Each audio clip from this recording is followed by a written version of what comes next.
Duwaan gadan mantang 15 na italang irido sa salpukan ng pampasaherong jeep asin mixer truck sa barangay San Vicente Castilla, Sorsogon, alas 10:30 ng aga kasuudma, Oktubre 13. Kaiba sa binawian ng buhay ang duwang pasahero na parehong residente ka na sabing probinsya. Sa inisyal na investigasyon, pigbabaybay kang pampasaherong jeep na pigmamaneho ni Pedro Agripa Desquitado, 56 anyos kan barangay Salvacion, Sorsogon City ang kahalabaan tinampukan banwaan ng Castilla Pasiring sa Sorsogon City, kan puminutok an sa inutan ka ining rueda na naging rason nga ni mawaaran inining kontrol sa Manabela hasta sa makabangga ini sa kasabat na mixer truck sa ibong na linya na pigpurbaran pamangkuta na likayan ang jeep.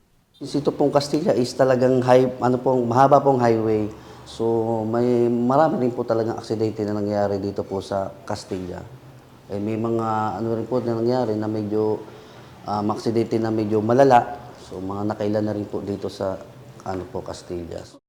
Tulos na pigdarara sa ospital ang mga biktima alagad na gadan mantang pigbubulong ang duwang dai pinalad na pasahero. Pigbubulong man hastang ngunyan ang 15 iba pa. Lalong-lalo na po sa ating mga drivers po, no?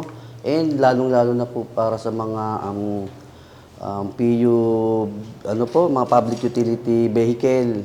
So, please po, paki-maintain po yung ating sasakyan bago po tayo bumiyahe.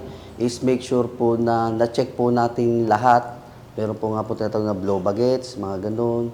And ang maintenance po talaga, palagi, huwag po nilang tipirin yung pag-maintain po ng sasakyan kasi magkukos po ito ng aksidente talaga. Tulad po na nangyari ngayon, sumabog po yung gulong.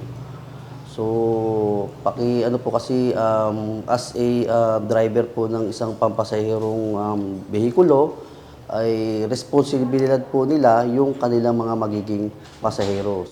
Mientras tanto, posibleng maatubang sa kasong reckless imprudence resulting to multiple injuries, damage to property as in homicide ang jeepney driver. Para sa mga baratang tatak Bicol, Regine Boy.